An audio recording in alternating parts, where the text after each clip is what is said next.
Hello. For today's episode of Storytime with Jenn, we're going to be reading Terry Fox and Me by Beth Leatherdale and Milan Pavlovic.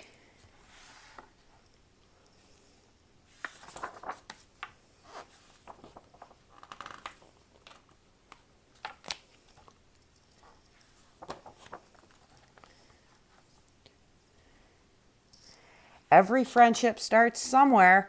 Ours begins at the Maryhill Cobras basketball tryouts in a small city in British Columbia where two rivers meet and become one. The coach blows his whistle and the drills begin. The kid in the yellow shirt is the only one shorter than me. What if I'm the worst player? I dribble, I pass, I shoot baskets, I block shots, I make the first string. The short kid is the worst player. His name is Terry Fox. The coach says wrestling might be a better sport for him, but if Terry comes to practice, the coach won't cut him from the team. I shouldn't be glad that I'm better than Terry, but I am. The next day, the phone rings. It's Terry. Hi, Doug. Want to play some one-on-one? I need to work on my game. Nah, I can't. I'm busy, I say. I'm not really busy. I just don't want to play with the worst kid on the team. A week later, Terry's still calling. This guy won't give up, and I like to win, so I say yes. School ends, but all summer long, Terry and I practice. Terry learns to keep his head up, stay low, step back, fake. Terry's not so bad. He's funny. He likes science. Best of all, he loves basketball too.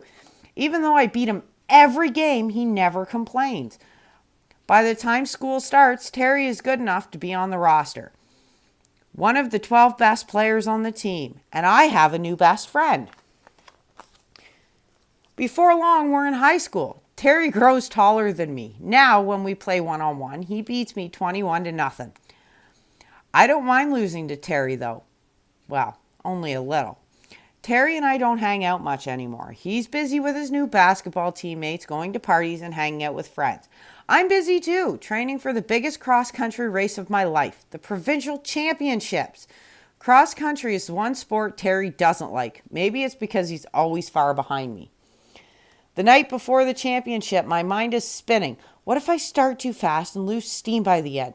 Or if I hang back too long? What if I'm the slowest runner? Bring, bring. The phone startles me. It's Terry. Good luck tomorrow, he says. Just do your best, Doug, one step at a time. All through the race, Terry's voice echoes in my head. I win the second place medal. When university starts, Terry and I drive to the campus in his old beat-up car. Over the rattle of the muffler, he tells me his knee is hurting, probably from basketball practice on the hard gym floor. He doesn't want the coach to know. But a few weeks later, Terry can barely walk, so he goes to the hospital. When I visit Terry the next day, I see tears rolling down his face. He has a rare type of cancer. They're going to amputate his leg. Terry is the best athlete I know. What can he do with only one leg? But Terry says not to feel sorry for him. Losing his leg is just a new challenge. After his operation, he shows me a magazine article about a guy with one leg who ran the New York City Marathon. Maybe I'll run across Canada, he says. I believe him. Terry stays at the hospital while he learns to walk with his prosthesis. He looks like the Bionic Man, all fiberglass and steel where the rest of his leg used to be. At first, Terry practices walking with 2 crutches, then 1 crutch, then just a cane. One day, when I'm bringing him some schoolwork, he surprises me at the elevator, empty hands raised in victory. How'd you walk here? I ask. 1 step at a time, he says, with a grin. The months speed by with treatments at the cancer clinic. As soon as Terry is finished with the treatments, he starts weight training to build his strength. Playing wheelchair basketball helps too. Sometimes we race up the pine tree covered mountain, Terry in his wheelchair and me on foot. I always give him a head start. He says hearing my footsteps behind him makes him push harder. Seeing Terry in front of me makes me push harder too. Terry tells me a secret. He wants to run across Canada to raise money for cancer research. Will you help me train? I tell him to start slow, run a little further each day, give his body time to recover. In a year or 2, he'll be ready. But it's just not Terry's body that has to adapt to running. His artificial leg does too. Terry and his prosthetist A person who makes artificial limbs get to work. They start with a regular artificial leg for walking, fiberglass bucket, metal shaft, springs, gears, foot made of wood and rubber. They add special parts for running, steel hinge for the knee, belt to attach the leg, elastic strap to pull the leg forward. Still, the heavy artificial leg moves too slowly, so Terry adjusts his gait. 2 steps with his good leg while his artificial leg swings forward. Even with the new leg, running is very painful for Terry, but that doesn't stop him. Terry runs at night under the warm glow of the stars. Some nights I run with him. Some nights he runs by himself. Hop, hop on his left leg. Long step with his right. By the end of the summer, Terry is running 8 kilometers a day. I ask him if he wants to enter a race with me. When he tells me to enter him in the shorter distance, I push him. You run almost that far now. Why don't you run the longer distance? It will be a bigger challenge. For a few minutes, Terry doesn't say a word. Then he answers, "Okay, Doug, I'll do it." The 28-kilometer race is grueling. The course is steep and along a busy highway. I finish 8th, one of my best times. Terry comes in last, grinning from ear to ear. The crowd cheers. "That's my best friend," I shout. If it's the truth, it's not really bragging. We begin planning for Terry's cross-country run. He'll start in St. John's, Newfoundland next spring. To make it back home to British Columbia before winter, Terry will have to run a marathon every day. 200 marathons in a row. No one else in the world has ever run that far on one leg. We got St. John's, Newfoundland. 2 is Dartmouth, Nova Scotia. 3 is Charlottetown, Prince Edward Island. 4 is St. John, New Brunswick. 5 is Lévis, Quebec. 6 is Montreal, Quebec. 7 is Ottawa, Ontario. 8 is Toronto, Ontario. 9 is Thunder Bay, Ontario. 10 is Winnipeg, Manitoba. 11, Regina, Saskatchewan. 12, Calgary, Alberta. 13, Kamloops, British Columbia. 14, Port Coquitlam, British Columbia. 15, Port Renfrew, British Columbia. Terry trains even harder. Every day he runs. He never thinks about how far he has to go. He just takes one step at a time. To the corner, to the stop sign, to the tree. Nothing will stop him from running. Not the flu, not the blisters, not his leg bleeding. When I try to convince him to take a day off to rest his injuries, he gets mad. We argue. He keeps running. A few months before the run, I start to have second thoughts. I'm supposed to drive the van, get Terry water and food, keep track of how far he runs each day, talk to reporters, and collect money. How will I do all of that? I can't talk to reporters. I don't know what to do if Terry gets hurt. Again and again, I ask Terry to find someone else to go with him. Soon, Terry loses patience with me. He stomps towards me. "You're my best friend. You have to go with me. Remember, take it one step at a time." Terry looks so different now, strong and powerful. If Terry can do this, I can do this. When spring arrives, Terry's ready. So am I. We pick up the brand new camper van that will be our home for the next 5 months. It has everything we need. Fridge, stove, stereo, bed, stinky chemical toilet. We load the cupboards with all of Terry's favorite foods. Cereal, oranges, chocolate chip cookies, canned spaghetti, baked beans, peanut butter, and jelly. We gather all of Terry's running gear, 8 pairs of running shoes, 5 white t-shirts, 4 pairs of gray shorts, 3 artificial legs, and 1 lucky sock. Our great adventure begins in a large city in Newfoundland, where the island coastline meets the strong rolling tides. Side by side, we stand on the rocky shore. Terry dips his artificial leg into the swirling water. He turns to look up at the steep hill ahead. "Just do your best, Terry," I smile, "one step at a time." Then he starts to run. A note from Daryl Fox. My brother Terry accomplished the impossible, but as Terry always says, he didn't do it alone. I believe that if you look up at the meaning of the word friend, you should find Doug Alward's name. In 1980, Doug sacrificed and committed the whole year to supporting the Marathon of Hope. He was the only person by my brother's side every kilometer that he ran.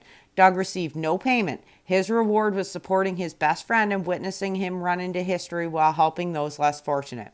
During the Marathon of Hope, everyone quickly recognized Terry's commitment, dedication, and courage. To me, one of his finest traits was his humility. The same person who started the run was the same person who was forced to stop 4.5 months later when cancer returned. When fame and fortune were offered at every turn, he quickly declined, asking instead for donations for cancer research. Doug matched Terry in this humility and has been practicing and honing his trait now for 40 years. Doug always downplays his role. Terry needed a believer, someone who matched his never-give-up attitude and his stubbornness, who would be there through the good and the not-so-good times. Thank you, Doug, for being Terry's friend. All my life, I've been told I'm not the biggest, the strongest, the fastest, or the smartest. This is just one other challenge for me to overcome. Terry. We got Daryl Fox, Terry Fox, and Doug Alward. Lévis, Quebec, during the Marathon of Hope, June 15th, 1980. Terry in grade 5. Maryhill basketball team. Doug is 13. Terry is 15. Terry wearing his beloved Daryl Sittler hockey jersey while speaking at the Nathan Phillips Square, July 11th, 1980.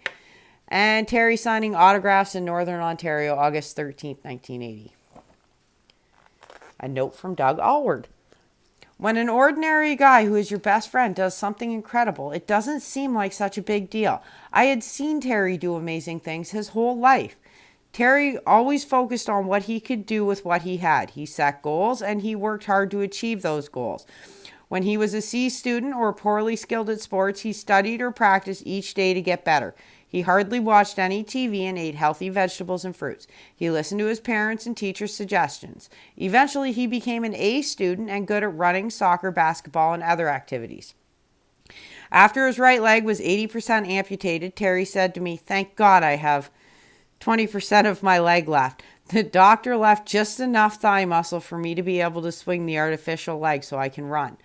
Most people would focus on the 80% of the leg they had lost. Terry focused on what leg he had left and what was possible with it. When Terry told me he wanted to run across Canada to raise money for cancer research, he asked me for advice. My first thought was, I couldn't get you to run a 20-minute cross-country race in high school when you had 2 legs. How do you expect to run a 42-kilometer marathon every day on one leg? But Terry was determined. He started running 100 meters a day, slowly adding a bit of distance until he was running 42 kilometers a day. 40 years later, Terry still holds the world record for running on an artificial leg, 5,373 kilometers in 143 days. Terry was just an ordinary guy who through hard work was able to do extraordinary things. As Terry always said, one step at a time. Training for the Marathon of Hope. My only training advice to Terry was start with a little bit of running, maybe 1 lap of the track, and slowly add a bit every day. We figured it would take 3 years to work up to 42 kilometers a day. When Terry started, it was tough, but he wouldn't give up. Terry was a real scientist. He kept careful records of his training. Here's an excerpt from his training journal. Monday, January 28, 9:15 a.m. Wake up, ate granola and toast. Terry tried different foods to see what would give him energy for the run and wouldn't upset his stomach. 10 a.m. ran 24 kilometers, sunny day, very cold. Can you imagine that in freezing cold weather? 1:30 p.m. lunch, 4 pieces of toast and Coke. 2:30 p.m. ran 12 kilometers. Terry ran 36 kilometers in training in a day. Incredible, even on 2 legs. And then supper, fish, corn, potatoes, and ice cream. 6:45 p.m. weight training. Terry used weights to strengthen his back. Snack, 9 p.m. wheelchair basketball. Terry played on the championship winning team, the Cable Cars, with Rick Hansen. And 11:15 p.m. bed. In just 1 year, Terry was ready to run across Canada. He could run a 42-kilometer marathon in 3 hours, faster than an amputee world record at that time. No wonder Terry was named Canada's Athlete of the Year and inducted into the Sports Hall of Fame.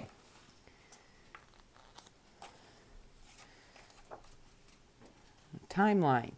July 28, 1958, Terrence Stanley Fox, born in Winnipeg, Manitoba. 1968, Terry and his family moved to Port Coquitlam, British Columbia.